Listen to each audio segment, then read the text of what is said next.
Hello friends, तो आज हम आपके लिए फिजिक्स के टॉप 100 एमसीक्यूज का पार्ट दूसरा लेकर आए हैं। तो चलिए शुरू करते हैं। तो हमारा पहला क्वेश्चन है कि 200 ग्राम जल को 20 डिग्री सेल्सियस से 40 डिग्री सेल्सियस तक गर्म करने के लिए ऊष्मा चाहिए।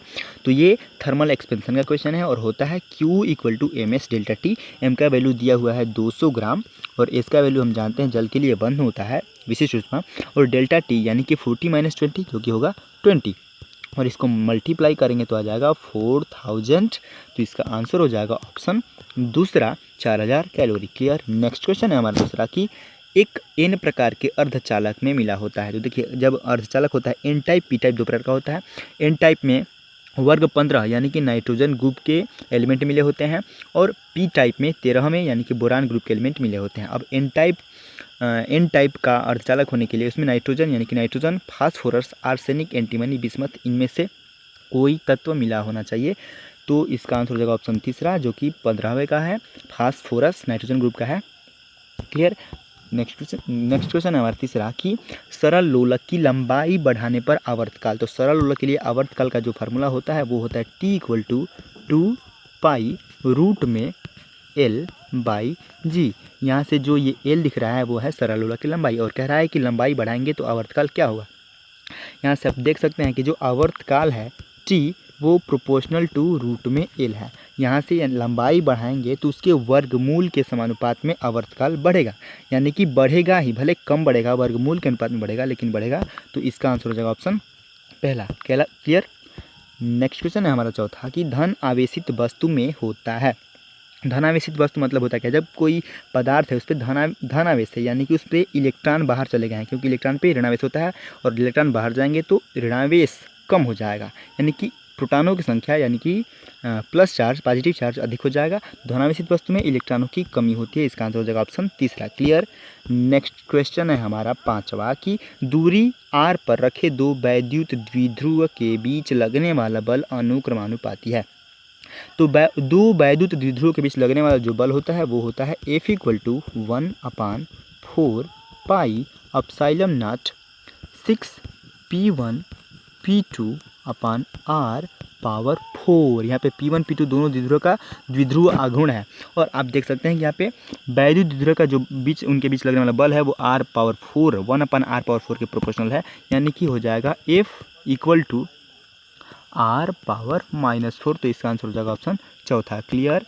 नेक्स्ट क्वेश्चन है हमारा छठा कि वैद्युत धारिता का मात्रक है। तो वैद्युत धारिता होता क्या है, C = Q/V, यानी प्रति विभवांतर पे किस चालक को दिया गया आवेश वही होता है वैद्युत धारिता, और इसका मात्रक हो जाएगा कूलाम प्रति वोल्ट, यानी कि आवेश है और ये विभवांतर है तो कूलाम प्रति वोल्ट हो जाएगा। तो इसका आंसर हो जाएगा ऑप्शन दूसरा। क्लियर है। नेक्स्ट क्वेश्चन है हमारा सातवां कि धारा घनत्व एक भौतिक राशि है। देखिए, किसी भी चीज़ का घनत्व सदिश राशि होता है, ये आप याद रखेंगे। किसी भी चीज़ का अगर सीधे केवल पूछेगा कि घनत्व कौन सी राशि है, घनत्व एक अदिश राशि है, लेकिन धारा घनत्व और किसी भी अन्य भौतिक राशि का घनत्व वो एक सदिश राशि होता है। इसका आंसर हो जाएगा ऑप्शन पहला। नेक्स्ट क्वेश्चन है आठवां कि एक तांबे के तार को खींचकर 1% लंबाई में वृद्धि कर दी जाए तो प्रतिरोध में परिवर्तन होगा।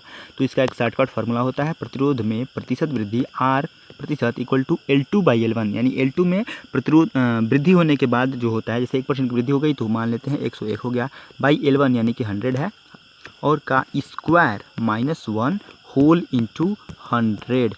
क्लियर। यहाँ से हम इसको सॉल्व करेंगे। L2/L1 का स्क्वायर यानी कि 10201, और माइनस ये हो जाएगा 10,000/10,000, और पूरा मल्टीप्लाई है 100 से। क्लियर है। यहाँ से इसमें से इसको माइनस कर देंगे तो हो जाएगा 201। क्लियर। और /10,000 × 100, इसको कटाएंगे, ये कटेगा और ये डिवाइड करेंगे, यहाँ पॉइंट लग जाएगा, यानी कि हो जाएगा 2.01% की वृद्धि। पॉजिटिव आ रहा है, यदि निगेटिव आएगा तो कमी, पॉजिटिव आएगा तो वृद्धि। तो इसका आंसर होगा ऑप्शन दूसरा 2% की वृद्धि। क्लियर है। नेक्स्ट क्वेश्चन है हमारा 9 नंबर की एक सेल का विद्युत वाहक बल 2 वोल्ट है। जब इसे लघुपथित कर देते हैं तो इसका टर्मिनल वोल्टेज होगा। लघुपथित का मतलब क्या होता है, लघुपथित का मतलब होता है कि सेल का जो बाह्य प्रतिरोध है उसको जीरो कर दिया गया, समाप्त कर दिया गया, और सेल का बाह्य विभवांतर होता क्या है, V = IR। धारा दोनों के लिए समान होगा, आंतरिक और बाह्य दोनों के लिए, लेकिन प्रतिरोध आंतरिक के लिए स्मॉल r और बाह्य के लिए कैपिटल R। अब बाह्य प्रतिरोध शून्य कर दिया जाएगा तो IR 0 होगा, यानी कि बाह्य विभवांतर ही 0 हो जाएगा। तो इसका आंसर हो जाएगा ऑप्शन तीसरा 0 वोल्ट।